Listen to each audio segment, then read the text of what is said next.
What's up guys, and welcome back to another episode of the Realistic Career Mode. This is episode number 35 and we're back. Yes, it's the return today. Just want to start the video off by saying firstly thank you so much for all the patience whilst I've been away and all the love and support whilst I've been recovering from, well, first major illness and then surgery. So for those that aren't in the loop and aren't in the know and don't follow me on Twitter, I'll leave the full details in the description. I understand that obviously, we want to get straight on with the gameplay, return of our job with Everton here, trying to keep them in the top four and qualify for the Champions League as well. But for those that have been sending me lots of love and support for the illness and then the surgery, which I haven't fully recovered from. I've got some minor complications, mainly in the throat area, as I had an incision made in my throat, but for the most part, I'm much better now. So yes, we're back. Daily uploads of the Realistic Career Mode return today. And again, once more, I want to say thank you so much for the love and support whilst I've been away. But now we are back. Had a great time in Argentina.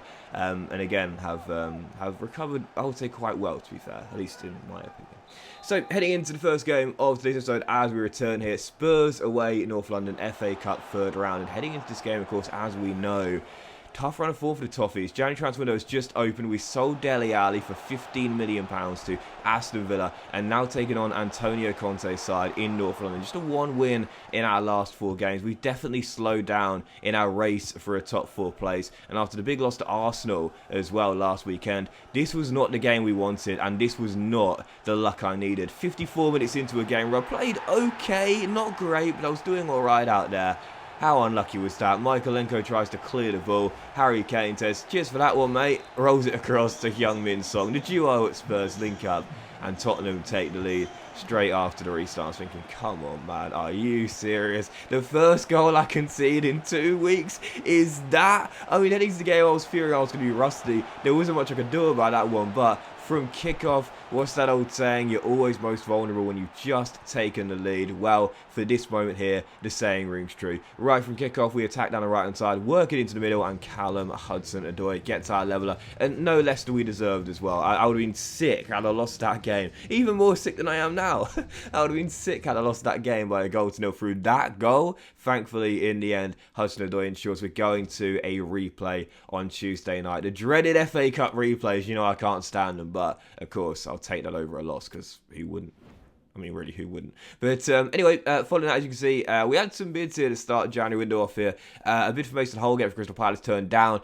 Due to the injury of Ben Godfrey, he's been used a little bit more in recent weeks. Tossi and Adebayo wanted by the Saints, but he's become a really important player for me. I accepted a bid for Lewis Warrington from Seattle Sounders in America, and it was an interesting bid from Borussia Dortmund for Steffi Mavididi. Only £3.5 million, but a swap deal offered to me for the former Montpellier man. In the end, though, I decided to turn it down. Mavididi is one of those players in this team who, he is a starter, but I often rotate him quite a lot. He's the sort of player who's not the first name on the team sheet, even though you do expect him to start, if that makes sense. But this season, I'd say he's having his best goal-to-game ratio in terms of numbers. So I turned it down there, and whilst Mavididi has spent time playing in France, I could definitely see it moving to Dortmund. They've got a decent record of bringing through decent young English players, though a little bit younger than Mavididi is right now, such as the likes of Jadon Sancho and, of course, Jude Bellingham as well. But I decided to turn it down as he's not been here too long. And, of course, in this team, like I said earlier, that he is becoming a pretty important player for us, especially this season as well. So heading into the second game, Spurs again, FA Cup third round again, this time the replay on Tuesday night, coming back to Goodison. You would have seen my lineup here. I switched to a 4-4-2 for the game. Now, it's something I don't normally do, play with two strikers up top, mainly because normally I feel as though I've got enough goals from my wingers and also CMs chipping in every now and then to not need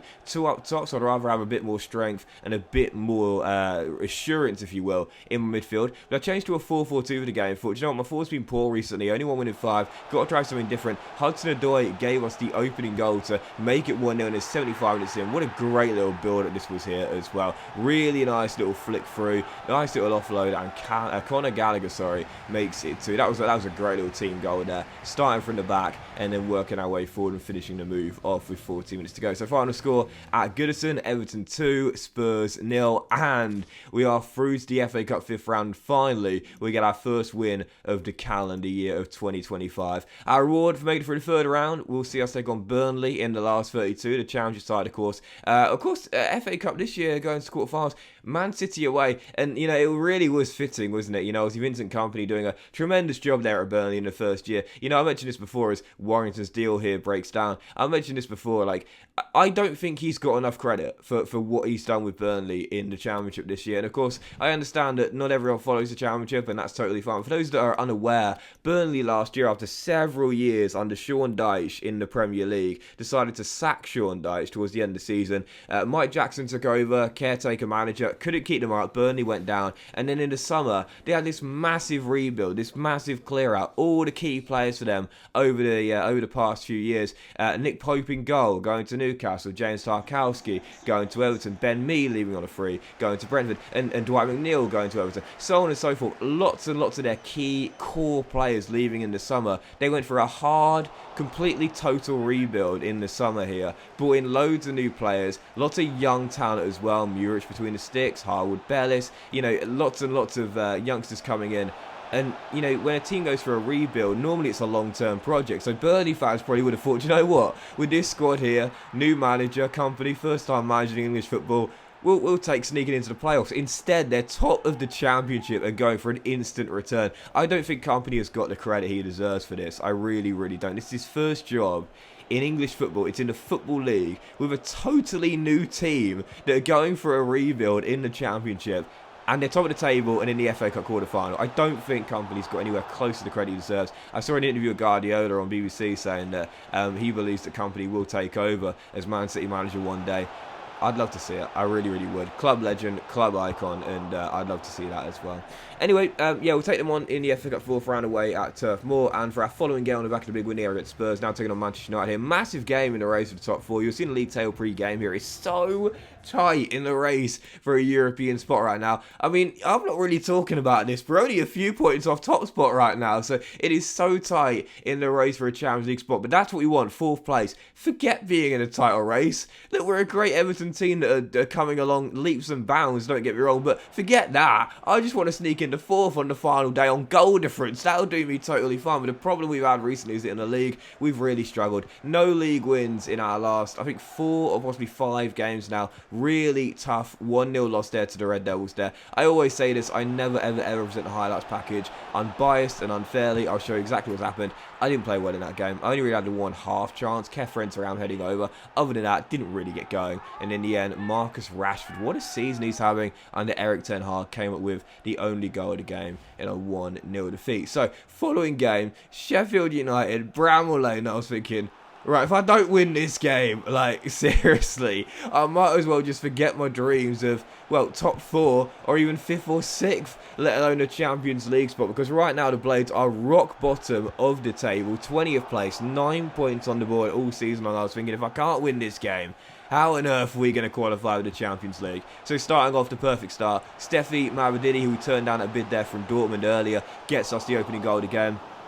But despite the fact the Blades are at bottom right now, this was not what you'd call a banker for me. This was not one-way traffic. The Blades have plenty of chances. Pickford needs to make a couple of really good saves. Anthony Robinson also headed the ball off the line here, 64 minutes here, as we were still up by a goal, but holding on to it, clinging on to it against bottom of the table, Blades at Bramall Lane. And I often mention sometimes these are the toughest games to win, and this definitely was shaping up to be that way. There was a spell of pressure around the hour marker. It was all Sheffield United. I was clinging on to my 1-goal lead. Godfrey in his return game, his comeback game, was doing enough to keep the fort at bay, keep the threat at bay, and keep the fort unbroken into, if that makes sense. Not really, but even so, we were still leading by a goal, hanging on to it. I was trying to get the dagger, that second goal, because at this rate I thought Sheffield United was surely going to find a leveller. So after we withstood a heavy spell of pressure, we had a couple of late chances to make it 2, get ourselves a cushion, and we would. Romelu Lukaku, who recently, to be fair, has calmed down a little bit. He had a red hot start to the season. Since then,